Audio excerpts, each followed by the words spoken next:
बढ़ते हैं आगे। जम्मू कश्मीर पुलिस का बड़ा एक्शन सामने आया है। बांदीपोरा में आतंकी की संपत्ति जब्त की गई है। आतंकी माजिद अहमद से जुड़ी संपत्ति जब्त की गई है। यूएपीए के तहत ये कार्रवाई की गई है। हिजबुल मुजाहिदीन से जुड़ा है ये आतंकी माजिद। बांदीपोरा में आतंकी की संपत्ति जब्त की गई है।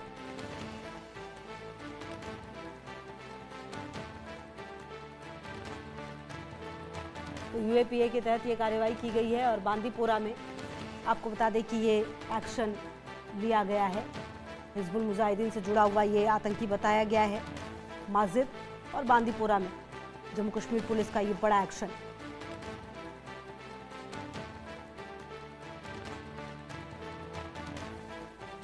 तो आतंकी माजिद की जो संपत्ति है वो जब्त कर ली गई है और बांदीपोरा में ये बड़ा एक्शन सामने आया है। और इससे पहले भी आपको बता दें कि कई ऐसे आतंकवादी रहे हैं जिनकी संपत्ति को जब्त किया गया है और यहां पर भी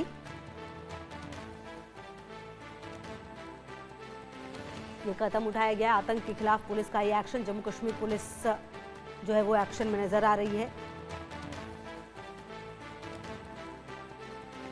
आतंक के खिलाफ आपको बता दें कि ये एक्शन सामने आया है और लगातार पिछले कुछ समय से आतंकवादियों को खत्म भी किया जा रहा है और उनको देखिए किस तरीके से जो उनकी संपत्ति है उसको भी अपने कब्जे में लिया गया है। हिजबुल मुजाहिदीन से जुड़ा हुआ है ये आतंकी माजिद, जो जानकारी मिली है।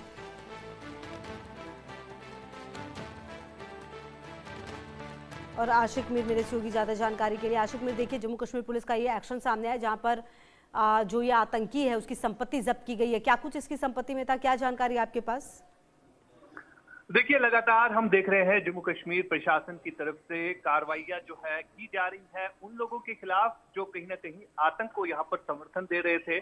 और आज जो है बांदीपोरा में ही इसी तरह एक आतंकी की संपत्ति को जब्त किया गया है और बताया जा रहा है कि कई सारे कनाल्स पर इसकी जमीन जो है उस पर क्रुक किया गया है। जम्मू कश्मीर पुलिस की तरफ से इस पर आज ये कार्रवाई की गई। आज मजिस्ट्रेट के साथ साथ जम्मू कश्मीर पुलिस और सीआरपीएफ की तमाम टीम जो है बांदीपोरा के अलूसा इलाके में पहुंची, जहां पर इस आतंकी की संपत्ति को जब्त किया गया। हालांकि ये आतंकी जो है अभी पीओके में इस वक्त सक्रिय है और लश्कर ए तैयबा जैसे आतंकी संगठन के साथ जुड़ा हुआ है।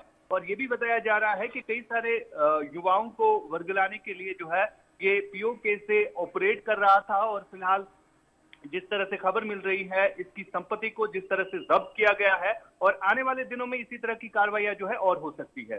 जी बिल्कुल, और कहीं ना कहीं देखिए आशिक मीर, ये संदेश बिल्कुल साफ है कि जो आतंकवादी हैं ना सिर्फ उनको खत्म किया जाएगा बल्कि उनको जिस तरीके से भी कमजोर किया जा सकता है उसकी पूरी कोशिश होगी।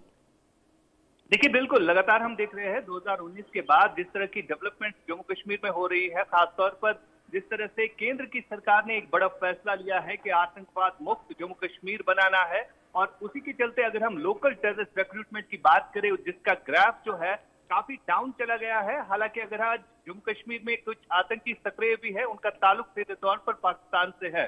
फिलहाल लगातार इस तरह की डेवलपमेंट जो है वो देखने को मिल रही है, जहां पर कई सारे ओवरग्राउंड वर्कर्स और इन आतंकियों की संपत्ति को अभी तक रुक किया गया है और कहीं ना कहीं इस कार्रवाई को आगे भी जम्मू कश्मीर पुलिस जो है बढ़ा सकती है।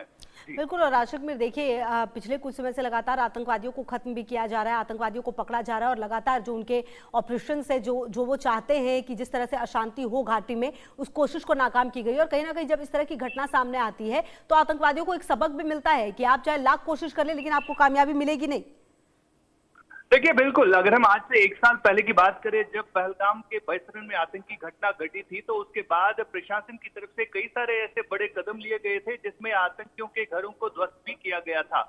ऐसे 10 आतंकियों के नाम जो है वो लगाए गए थे जिनके प्रॉपर्टीज को जो है उस समय डिमोलिश भी किया गया था। और लगातार इस तरह की कार्रवाइयां जो है जम्मू कश्मीर भर में इस समय चल रही है।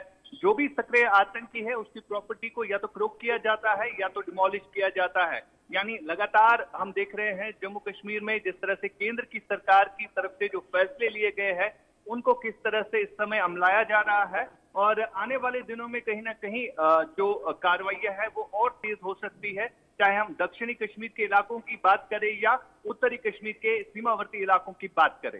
जी बिल्कुल। और आशिक मीर देखिए, कहीं ना कहीं ये भी देखना होगा, पिछले कुछ दिनों में लगातार कुछ बड़े आतंकवादी हैं जिनको खत्म किया गया है और कहीं ना कहीं वो कोशिश जरूर की जा रही है, लेकिन जिस तरह से इनकी संपत्तियों को जब्त किया जा रहा है और वो खत्म किया जा रहा है, आशिक मीर ये भी देखना होगा कि इनकी संपत्तियों में आखिर होता क्या है, क्योंकि कहीं ना कहीं कुछ क्लू वहां से भी मिल सकते हैं शायद। इनके फोन, इनके जो सामान है, कहां से क्या आया हुआ है, क्योंकि उससे संलिप्तता भी पता चलती है कि ये किस किस से मिल रहे हैं, नहीं मिल रहे हैं। देखिए बिल्कुल, हमने कई बार देखा है कि कई सारे ओवरग्राउंड वर्कर्स जो है, जो इनके रास्ते में रहे हैं और उनको वर्गलाने का काम जो है इन्हीं के जरिए किया जाता है। और फिलहाल जिस तरह से इनकी संपत्तियों को जब्त किया गया है, कई सारे परिवार जो है इनके साथ रास्ते भी रहे हैं, जो इनके साथ कहीं ना कहीं मैसेजेस जो है वो शेयर करते हैं, इंफॉर्मेशन जो है वो शेयर करते हैं। फिलहाल हमने देखा जब पहलगाम में आतंकी घटना घटी थी, उसके बाद लगातार कई सारे ऐसे बड़े ऑपरेशन जो है जम्मू कश्मीर में किए गए, चाहे हम ऑपरेशन महादेव की बात करें जिसमें पहलगाम के आरोपियों को जो है उस समय मार गिराया गया था, और लगातार इस तरह के बड़े एनकाउंटर्स जो है वो एक साल के अंदर देखे गए, जहां पर बड़े बड़े आतंकियों को जो है ढेर किया गया।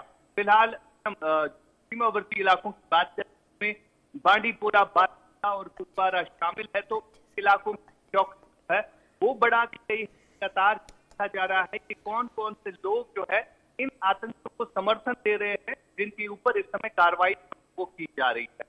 ठीक है आशिक मीर, बहुत शुक्रिया आपका इन तमाम जानकारियों के लिए। बढ़ते हैं आगे, खबर इंदौर से है। लॉरेंस बिश्नोई गैंग का